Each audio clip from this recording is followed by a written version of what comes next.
Hi, we're the Rewinders, and we just got done watching Scrooged. I'm Lee. I'm Joe. And now this is a movie that I don't really remember seeing as a kid, but I remember parts of it as a whole.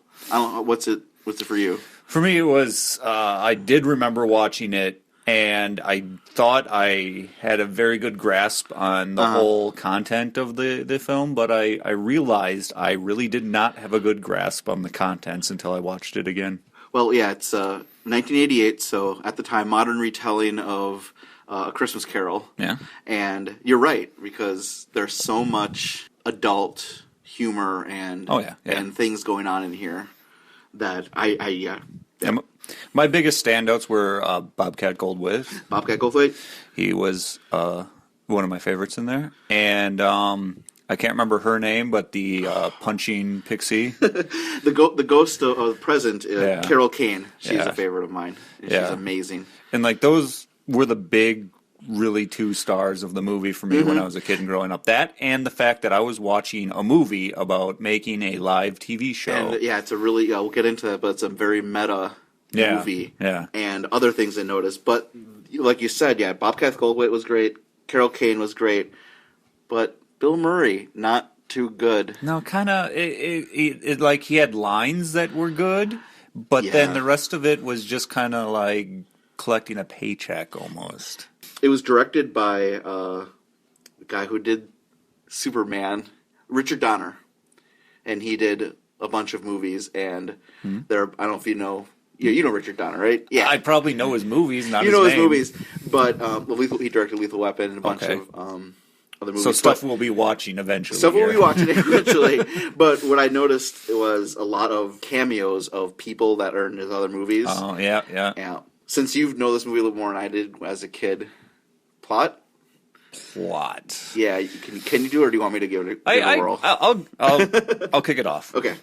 So we have Bill Murray, who is a young executive at was it Chicago TV station? I think it was Chicago. It was IBC. He's, they set it up that he's the youngest executive, and so he's got to make his mark. And the movie starts off in an awesome way because I swear they totally just got the people who did UHF to do these little like punchy little shows at the beginning. And they were hilarious. Yep. So it starts off, and you're instantly the first thing that it happens is it's a music right away, and I recognize it. Oh, it's Danny Elfman. Danny Elfman, totally Danny Elfman. Oh man, I used to like Danny Elfman. Now everything he has is the same. So it's la la la la la la la la. Yeah, it comes in and it's a Christmas scene. And you're in the North Pole, so you're wondering, okay, you're getting into the world, but then you're right. Then you realize this is not. Yeah. This is not what's happening. Something like comets come flying out of the sky, and then the $6 Million Man comes in with a chain gun. Oh, Lee Majors, yep. Lee Majors. I also have to make a note that the punk elf in that first video was awesome. There's a punk elf? There's a total 80s punk elf in there. I missed the punk elf completely. It was a commercial for the night the reindeer died. And then it goes into another commercial right away for the next show.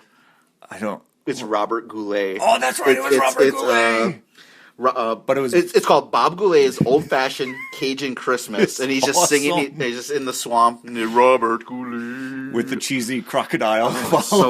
It's so good, and I want to watch this. And they had one more, and it was a spoof on Leave It to Beaver. It was Father Loves Beaver. Yeah. And then it goes to the UHF style.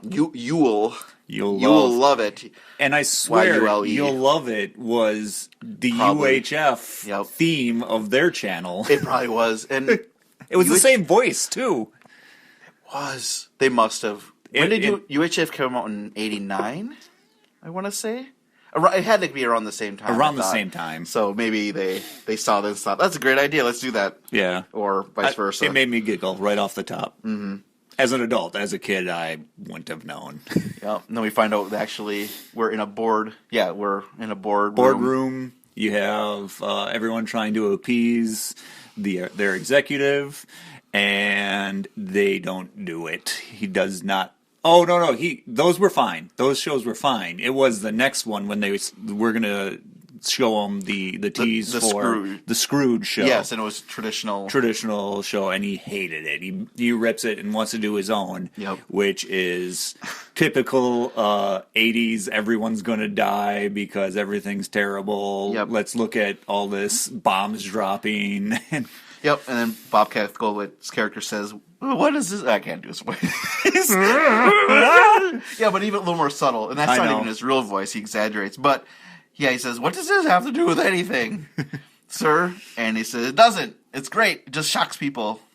Yeah, and then he fires him immediately because he's a nice person. Yeah, and it's actually a decent little thing on the media. Oh yes, yeah, right there. I mean, it's inflated, but it's a nice little commentary. Yeah, it's a show. Like, we don't care. It's, we want to get viewers, and so their whole plan is that Bill Murray wants to have a live broadcast of Scrooge. Yep, and then incorporate shots from all across the world. Yeah, which their big plan to make lots of money. Yeah. And the only reason that's why it's live is so later on. That's basically... That's the only reason why it's live, because it was bizarre. I mean, hey, they're doing live shows today. That's true, I guess. I mean, they weren't doing that really in the 80s, but now they're doing that. I suppose. It's a good enough reason. Yeah. That and Bill Murray drinks vodka and tab in I wrote this that movie. down. I wrote down, he drinks tab and vodka, and we used to drink tab and Captain Morgan. Skinny Pirates. Yep. Gross. I don't know if this is any better. It's not any better. Yep. I think he's drinking Stoli or something. Vodka. So and his assistant is a nice person. So what's the equivalent of in the Charles Dickens? I don't. Oh, so because they all have equivalents of. Bob Murray's is Cratchit. And no. Wait, no. The good guy is Cratchit. Oh, good guy is Cratchit. So that she would be Cratchit. Cratchit is shared between that character on the fire and Bobcat. His brother. No, because there's always there's a brother in. Oh, you're right. There was the young Scrooge did have a brother. He's Yep. Okay, so that lines up. Sorry, we should have done some research, man. This is a Charles Dickens classic. Everyone's gonna be like, "Whoa, you guys dumb." But Alfred Woodard plays his assistant, and she is obviously a nice person too. And like, I have to go home. My kid has a doctor's appointment. Nope, too late. Doesn't matter. You have to stay here. If I'm working, you're working. So he just goes through showing how crappy, jerk he is. The usual. It's the typical. You can't have anything you like about the person. Yep. During, at least in this character, in this phase, you can't have anything you like about them. Yeah, right now it's just showing, he's a giant jerk. They're trying to figure out how best to do this live broadcast, and then they go outside, and there's a bunch of people. They're in New York City, I think. Whatever, Chicago, it doesn't matter. Well, he goes to get a cab. The reason why I said Chicago is because the big guy, the general manager of the station, brings in someone from the coast. Oh, I think you're right. To delegate duties to. That's right. Even younger person coming in, John Glover. They constantly say that. If you go out to the coast, if you go to the coast. That's right. This has to be in Chicago. I missed that completely. I couldn't recognize the city skyline myself. Well, it really wasn't that important. No. Mm-hmm. But yeah, like you said, really important to show he's a jerk. But what I thought was funny is, and that's what I also noticed, is this movie is chock full of just cameos of people and friends of the director and just friends of everybody. But they go outside and he's going to get a cab, and he walks by a jazz band. I don't know if you noticed who is in this jazz band. He calls them a bunch of bums. Yeah. It's Paul Schaefer, Miles Davis, David Sambor, and someone else I didn't recognize. I wasn't watching. I walked past and just wait. That looks like Miles Davis. Well, paused it, rewound it. I got the idea that just was like, yeah, they're really good. Of course, he's going to rip on them because they're really good. And it's like I got that element of the joke, not who they were. Mm-hmm. Mm-hmm. But then they go on set, get everything ready, and they have solid gold dancers? The dancers, yeah. And then they're wearing skimpy outfits. And the censor wants to shut them down. Censor says, she can't wear that outfit. You can see her nipples. And two stagehand guys are obviously... ogling. No, but they weren't actors. They were probably actually stagehand guys. And they're like, look, these guys can't see her nipples, and they're really trying. And then they show, and they aren't nipples. You can see her areolas. Yeah. I just want to make that clear. Yes. You could not see her nipples. No. This is nonsense. let that go on television. Basically, it's constant chaos and craziness in the set. And as a kid, I had no idea what was going on. I just thought it was neat. I thought it was neat too, because you're kind of seeing behind the scenes. What you think is this is obviously how it must work. Obviously, it's just craziness. Go, move. It doesn't matter. 20 cameras. Yes. An angle everywhere. Well, they have to. It's live. Got to get backups on those cameras. It blends back and forth as once he starts getting visited by the ghosts. I guess what happens next? So he's on the set, and then does he get visited by... There's a lot of little things that happen on the set that you don't have to really think about. I mean, they set up the slapstick with the censor constantly getting hurt. Yep. I think they just do a little tiny sprinkling on the set the first time and then move on to getting the ghosts going. This version, it's his old boss who died, and he's a zombified Marley, right? That was the ghost? Yeah. Okay, that's what I thought. And he died, had a heart attack on the golf course. And he comes in. I thought the makeup looked great. Yeah, he looked amazing. Dusty, old. Goes in and starts making himself a rum drink of some kind. And Bill Murray shoots him with the gun. Yelling, which is funny.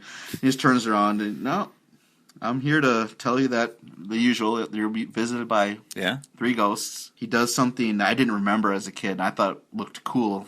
Interesting idea when he threatens him and then picks him up. Oh, yeah. I thought that was kind of, he picks him up and then phases him through the window and then holds him outside of the building, which I thought was kind of cool. Yeah. That was different. Instead of just picking him up or breaking the window. Or just scary face him. Or scary face. I thought that was kind of cool that you did that. And I mean, the movie has a lot of that, little cool things, but not sustained. I also like the mouse kicking the ball out of his head. That didn't make any sense, because why is there a ball in his head? If he said he died of a heart attack. I don't care. It's cool. I guess. You won't find me say that very often. That a mouse in some guy's head is cool? Well, that too. Okay. So then the zombie drops him. He falls, but he wakes up, and it actually didn't happen. Well, at least that. And the room is back to normal. The gunshots aren't.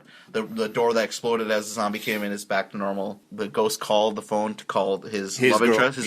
That's because I was like, girlfriend. The phone call happened. There's a phone and that's call. how it happened. So he's freaking out and leaves a message of, I need to talk to you right now. Yeah. But then, of course, things calm down. He's back to his normal jerk self. Yep. Oh, no, he's told at noon tomorrow, the ghost of Christmas Past will meet you, or something like that. Something like that. So I think the next day she comes on set. She does come on set and visits, and you learn his nickname Lumpy. And love interest is played by Karen Allen, and I had a little crush on her after Raiders of the Lost Ark because she played Marion Ravenwood. So it was nice seeing her. And as an adult, because she's not movie star pretty, she's normal pretty. Yeah. And that's refreshing now. Yeah, in a way. I can agree. Yeah. In the past, I mean, Bill Murray as. But he's funny. It's different. He's a comedian. Anyway, maybe I still have a little bit of a crush on Marion. But I really like her. She's just really charming, I think. And she comes in. Of course, she's a nice charity person helping homeless people and just asking what's going on. And she's totally opposite of what Bill Murray is at this point. And they haven't seen each other in 15 years. It was 15 years? 15 years. Wow. Yeah, I thought it was not that long, but okay. Yeah, they don't act like it's been 15 years, but I think that's a testament to how strong of a bond they must have had then as two people. Yeah, they obviously, and he is very much still in love with her. And in the same way, because they ask, oh, are you married? No, never got married. You too? Nope, never married. But then he has to go to dinner with the head boss, right? Yeah, he has to go across town. And I think that's the first time, and then... Then you have the... which one comes first? The past? Yeah, past is always first. Past, present, and future. Like I know. Okay, but that's the cabbie ghost. And the cabbie ghost. I like the cabbie ghost. I liked him as a kid too. The actor he had playing was great. Yeah, old 40s or 50s cab, yellow cab, and gritty teeth. Like it has a chewing on a cigar. Mm-hmm. But before that, they're having dinner, and this is just one thing I didn't know as a kid, and I actually had to look up because I was confused by this line. So he's at the dinner, they're talking business, and he's starting to hallucinate, and he sees a waiter on fire. because they had a flaming food or whatever. He catches on fire. No one else sees it. He goes up to him and splashes water on his arm or whatever. He's on fire, and that snapped out of it. No, he was never on fire. Mm-hmm. Bill Murray says, "I'm sorry. I thought you were Richard Pryor," and then leaves to get into the cab. Yeah, you're right. And that went over my head, and I had to look it up.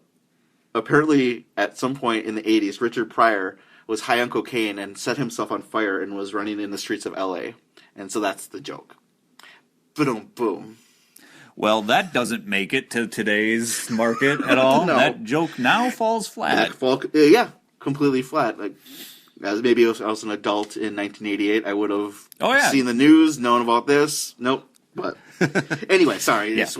I just thought that's why I wanted to talk about the difference between as a kid and an adult, blah, blah, blah. Oh, totally. But then I wouldn't have gotten that as a kid either, because I don't remember that happening. Mm-hmm. But then the Christmas past, cabbie picks him up. Mm-hmm. He has elf ears, right? He has something going on. He had elf ears. Might have had elf ears. Mm-hmm. I can't be certain. And he tells him, he recognizes him. And how do you know my name? He says, because I'm the ghost of Christmas past. And he smiles, and then he shows on the console the meter, and shows that his name says Ghost of Christmas Past, and then they're in basically a DeLorean, because then goes back. I like that a lot. Then they go back in time to his family's house. I'm blanking out on this right now. You're blanking out? Yeah. So they go back about this right now. They go back to 1955. And it's Christmas, isn't it? It's Christmas time. Yeah. And they see himself as a kid, mm-hmm. and he's in front of the TV. So then you got that's why that's the only connection he had. That's why he's a TV executive. Yep. That's the only because his mom is pregnant, sitting on the couch smoking a cigarette. Dad who comes home, which is great because he's played by Bill Murray's older brother, which is amazing. And then, what'd you get me for Christmas? Oh, here's 5 pounds of veal. Merry Christmas. And it's just so sad and depressing. And they even play the sad music and everything.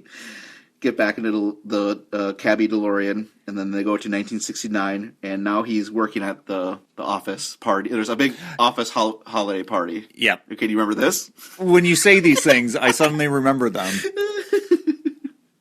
This is. Or do you want me to keep going? Yeah, keep going. Okay, I'll keep You're doing going. Great. All right. So they're having a Christmas party at the office. Bill Murray now has long, terrible, curly hair, and there's the office slut, Tina, of course, and she's sitting on the copier, butt photocopies, butt photos. And she asks, "Hey, do you want to go get Chinese with me?" And he says, "No," because he's hard at work. He has to keep doing this. And he's all upset at himself now for not. Yeah, it was a short thing. What are you doing, man? Boss tells him, stop working, have a party. Come on, why are you messing around? Then he leaves to go deliver something. And this is when he runs into Karen Allen. Yep. And she boops him on the head with a door. Yep, with the door. Opens the door as he's walking on the sidewalk. And that's how he gets his name, Lumpy. Lumpy, yep. And then immediately... Well, yeah, they have that... Meet cute, lock eyes. And she says, "Hey, you want to get Chinese food?" Of course. He says yes. And then they hit it off really, really well. They go back maybe 2 years. They've been together for 2-3 years. And everything's going great. Mm-hmm. It's perfect. And it also shows that he's excited. Bill Murray's excited to open presents because he's never had presents like this. And so they have a good little scene there. But their apartment is awesome because there's a swing in the kitchen. But then they go into the future a little bit more. Do you remember? And then they're not so well off at that point. Yeah, you can tell they're not well off. He is now playing a dog character, like in a kid's TV show, and he's trying to make it big. And she's like, "Well, we have to go to this our friends and families Christmas. Is it Christmas Eve? Why are they working on Christmas Eve? Doesn't matter. It's story. Yeah, it doesn't matter." And then he says, "Well, the boss just invited me to go. This is really important." Well, this is important. We have the families first. Nope. Career, and then that's when they split. Yeah. Yep. And he's just kind of, I'll try to get there if I can, but this is important. And he puts on a silly dog costume and he goes and does it. And then I think that's it, right? I think that's all of it for the cabbie stuff. Mm-hmm. So he's freaking out when it's going on. But you're right. Then after that's done, he goes and visits Karen Allen at the homeless shelter. And the people at the homeless shelter mistake him for an actor. Yeah. That he is not. and they want him. Sing a song now. Yeah, so he does weird. something from some show. Something weird. And overdoes his talking and moves his lips a whole lot. And so weird. But they all dig it. They loved it. Yep, the old lady who was the angry old lady from the Goonies. Directed by Richard Donner. And the old guy who we see later on, he's got a little funny nose. I thought he was an actor in the old Star Trek TV show as a kid. It doesn't matter. Okay, but he's there now, and he sees Karen Allen, and they want to like hit it off Yeah, right they wanna away. get back They have together. that energy both together that they want to do this stuff, but then he tells her to important stuff is going on for her that she can't leave for, which is a mirror image of the earlier scene. Yeah. I have to where take care of he the couldn't leave. I have to take care of the homeless people, and he says, "They're holding you back. Leave them alone. Go away. You could do better than this." Yeah, that Which is important they're later. not trying hard enough. On the way out of the homeless shelter, though, that one of those guys that thought he was an actor is asking him for $2 so he can heat his home or his place. I don't remember exactly how he said it, but just he wanted $2 so he could afford to heat his place, I think is what he said, or something like that. Yep. And he just gets shrugged off. Oh yeah, and throughout this entire time we see Bobcat who got fired. He's just trying to get drunk. By. He's just trying to drink, and then he has a bottle of alcohol in a paper bag, gets splashed with water from a car, it falls on and breaks. He donates blood to get money, and then Passes out because he donated too much. And and he was trying to drink, and then the cabbie goes to Chris's past, steal it out of his hand. It's so good. Bobcat's great. Then the next ghost comes in, right? Pretty quick. It's pretty quick. I think he has like a minor freak out at work. Yeah, he's on then set. She's on set, I think. Yeah, because he comes out and he's on set, and everyone's wondering, "Hey, what's going on?" And then it goes black. They call break. Everyone and leaves. He's upset because he wants to call break, and then everyone leaves and they shut off the lights on him, and he's like, "Hey!" Yep. And that's when Pixie Lady shows up. Yeah, see, I remember some of this stuff. I think what happened. I'll tell you what happened is I watched it in 2 parts. I understand. And I started getting tired during the cabbie part. Okay. And then I shut it off and fell asleep. And then next morning I watched the rest. Okay, then you can do this part. Probably. Okay. So yeah, it's dark. And then he hears I'm just going to keep calling her the Pixie Lady. Because she's the ghost of Christmas Present. Yep. And Carol Kane, she's amazing. Yes, she is. And she's one of my favorite parts as a child, as well as an adult in this movie. And for me, it was the exact opposite because she kept on punching him. Yeah. And that, again, it bothered me because I don't know if it's just that hero thing and why is she kicking him in the balls, punching him? But then you see a sign and it's the ball breaker suite. Yeah. Yep. But I loved her. Music, flies in, kicks him in the nuts. And that's her way of sending him through time. So good. She's amazing. I love her now. It's just she stole the movie from me. But I'll let you keep going. And then she takes him to, I believe, his assistant's house. Yeah. Goes to Alfred Woodard's house. And then you see how her family is having Christmas and how they seem to be having a good time. But then you also see the fact that they're poor, that they can't afford things. They want to do better for their family, but they just have to keep hoping for like the next pay raise and stuff like that. Yeah, and Tiny Tim is basically her kid. Yep. And he doesn't speak because he saw her dad, his dad get killed. Yeah, and Bill Murray's like, "Oh, I didn't even know that happened." The ghost says she was wearing black for an entire year. I thought it was just a fashion statement. Yeah, then they're decorating the kid as a tree because it can't even afford a tree. So it's not the first time they've done that. They make it sound, "Oh, not again." It was still kind of cute, even though I was. Well, yeah, they're showing that they're a really tight family. Yeah, definitely. Mm-hmm. And then I think she punches him in the face, and then sends him to his brother's house. Yes. Yep, brother's house. Brother's a really crappy apartment with all their friends. They're having their walls are falling apart, and they're playing charades. They're playing trivia. They're trying. Was it Trivial Pursuit? Not. It probably is, but a trivia game of some kind. Oh, okay, it It was a Yep. game. They get there, the dog can see them, barks, and He barks back. The younger brother is played by Bill Murray's younger brother, so that was good. Makes and I sense. could tell that he was not a very good actor, but that's fine. Yeah, he did a good fine. enough job. Mhm. So they're playing. Their game and their opening presents as well. They ask, where his brother is. Oh, it can't be here. He's working late. I invite him he's every- always working. Why do you invite him if he never shows up? You invite him every year. Yeah. And then he says he will always invite him because he's his brother. Oh, And then, he says, "Here, open a present from your brother." And before, Bill Murray was telling his assistant, only Towels. like most people get towels.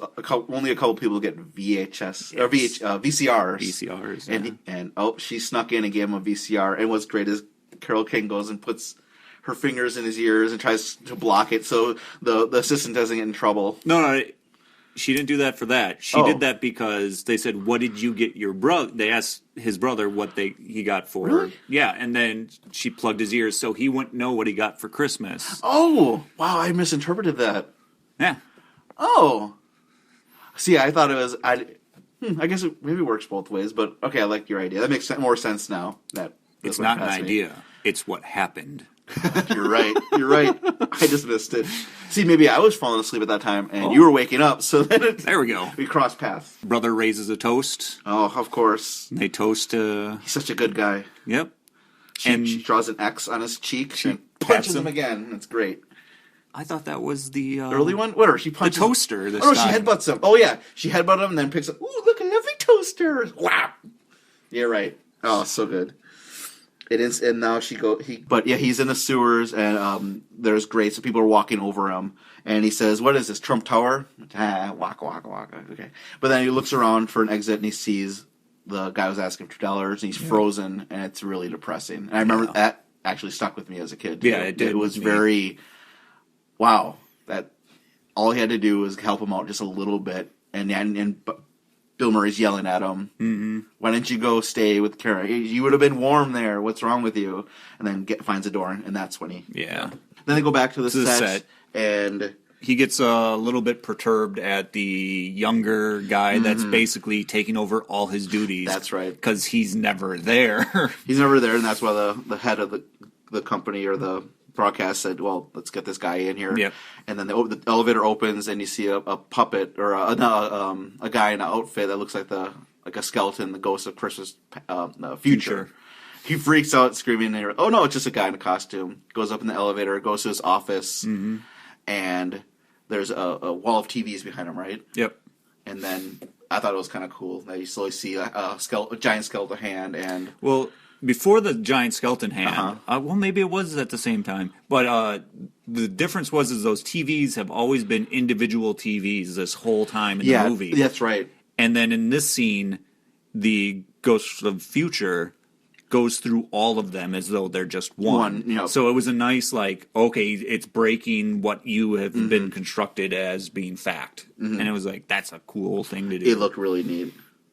And it's about to, and a hand comes out of the TV, a giant skeletal hand, but then Bobcat comes in with a gun, a shotgun, and he's pissed off and just wants to kill him. Yep. Really, that's it. It's still hilarious. It's still great.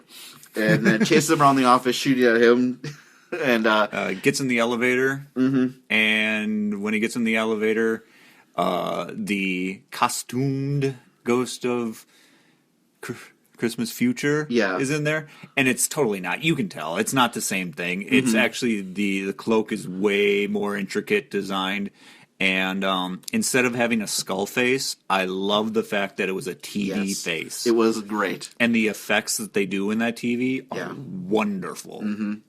And it opens up his cloak to see, hey, who's in there? Because he was moving too close to him. He said, this work, you can crowd me. If you're a chick, you can crowd me in the elevator, but who's under there? And sees a bunch of the skeleton, the rib cage, and there's a bunch of deformed. Like they're not really people. They're definitely puppets or whatever of people that other souls that he's taken. Yeah. And then looks up at his TV face, and it's that was a really good effect, I thought too. And then they are transported. Where? They go down. And they go down. Okay. The first one, I believe, is to see his girlfriend in the future. That's right. And she is basically super powdered white in this fancy My Fair Lady-esque kind of garb at this dinner with other rich friends. Something. And she is a total snob and saying how she's so glad she's not working with the poor anymore and shoos away a bunch of little street urchins. Because she says, oh, a friend once told me that I had to get mine, basically. And I did, and I'm so happy. And she's definitely not happy. Yeah. That goes away. Makes him upset.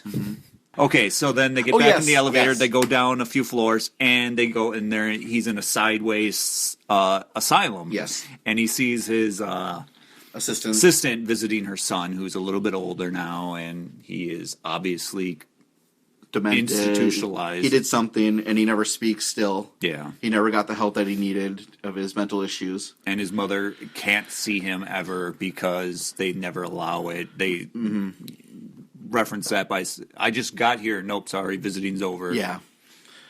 Yeah, she's probably working so hard that so much that she had the little bit of time she has, she can't even visit her son. Yep, and you're right. And that one goes by pretty quick, though, because they just let that scene happen, and then he leaves, and he's upset about it. Pretty much like the first one. And then the third one is the casket, because that goes all the way to the basement. The super basement. Super duper basement. And it's actually a pretty cool set with like what looks like a whole bunch of just straight. A lot of straight angulars and granite or marble everywhere. And just the casket with the incinerator at the end. It's a very powerful image. It was really well done. It's shot really wide and big, and all you see is... empty. Yep. No one is there for him. Except just one person standing there, and he recognized her as his younger brother's girlfriend. Yep. And she's there. Oh, no. This must be my brother's funeral. And then he walks in. He's a little bit older with a mustache. Oh, then he realizes that it's actually his coffin. And, and he's teleported inside of it, and he's gone. Yeah, because he has a freak out that he's going to get incinerated. So he tries to stop it, and in the middle of trying to stop it, he ends up inside of it, and they set his legs on fire. And that scene was, I think, probably the scariest thing of the movie for me when I was a kid. Just for the one, he's dead.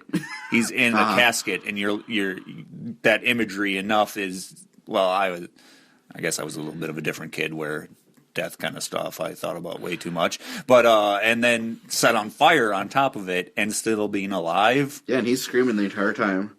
Yeah, pounding on the coffin. And then finally he is actually in the elevator, opens up, and he sees Bobcat, and he's, I'm alive! And then Oh the Joy plays for a little bit. And then, does he kiss Bobcat? Yeah, he kisses him. Yep. And Bobcat's confused, and he tells him that he's going to give him his job back. Everything's great. Usual, and doesn't open a window and says, buy the biggest goose.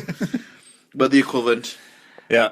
So then they head it down to the studio. They go to the control room, Where, or he goes, Bobcat goes to the control room to make sure they don't stop, and Bill Murray's character goes down to the stage where he busts up the live broadcast of Scrooge to make his I'm a changed man speech. And that's where this movie I stopped caring. Oh, it was so cheesy and bad, and he's like, and all the Bobcat's in the control room with the shotgun saying, make sure he stays on the air, which I thought was a little too violent and too mean. There was a lot of stuff. I'm just like, and he's shooting the shotgun in the air around people in the control room. There's so much bad stuff happening. That's bad. Yeah, there's there's kidnapping, there's hostage taking. Before that, it's fine he's shooting at Bill Murray. He's not really going to hit him or injure him. It's more just to scare him. But now it's hostage situation. Threatening people. Innocent people that have no idea what's happening, that didn't deserve any of this. Or maybe some of them do, who knows? Oh, well, it's TV. Maybe that the person that was always injured was the censor. The censor, yeah. She no. Anyway, but yeah, he's on set and just starts talking. It's like the most rambling speech, which it probably would come out like that in that situation, but wasn't good. Yeah. I thought it was too cheesy, and he's just going around just talking to everybody like yeah, I'm gonna change my mind. It's gonna be great. Karen Allen sees it on TV. She gets in the cab with the ghost, and he gets her there, lickety split. What floor? Yeah, bit. Well, I can teleport anywhere. Puts a cigar in his mouth. gross teeth. She shows up, and yeah, they're all standing around him. It's all very, so happy. like, supposed to be a feel good, everyone's happy kind of scene, but it just goes on for so long, and it just didn't work. Yeah, I mean, for me, it has a very like We Are the World kind of vibe to it, but it doesn't sustain. I don't think today watching it, it's just I'm all for that feel good moment, but that it just did not connect with me at all. And yeah, kisses Karen Allen. They're definitely gonna be together. And then he starts singing a song which just didn't appeal to me. No, yeah. And that's it. Yeah. Little hand. My note for that is cheesy 80s song ending, discounting all the litigation that's going to follow after this event is over. Unless it's all in his head when he wakes up. That could be because they just kind of, then they roll credits. Yeah. And he's still looking at the main camera and still singing along with everyone, and they're all clapping along. Lend a little love in your heart. I guess I could look, I don't know the song. I've heard it before. We've heard it. It's just not a Christmassy song to me. No. And I mean, it's a Christmas movie because it happens on Christmas Eve. True. And it's they're making Scrooge, and they are characters who are basically characters from that story. Yep. But nothing really else is Christmassy. I mean, they're sending home, this is the one time of year that you get to be a good person, but make it every day of the year. Okay, he says that in his speech. It's not a Christmas movie then.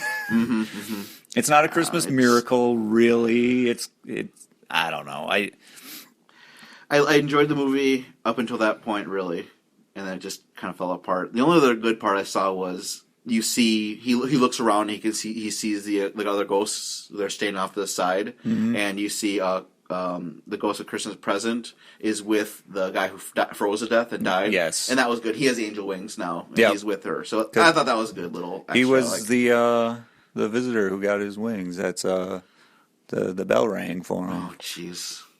I've never seen It's a Wonderful Life. Yeah. Okay. Maybe we could do that next year. Okay. And I'll watch it. That's one of my favorite That's holiday one of your favorites? movies. Christmas movies. But I didn't start watching it until like a few years ago. Okay. Officially. I saw it here and there. Oh, I've seen it here and there. I could tell you all about it and why I don't like it. But that's and then you can hate me I don't for care. that. Well, maybe I will. Maybe you will? Maybe I will. Oh, son of a beast. This movie ends and the song goes on. Yeah. Yeah, and that's it. That's it, right?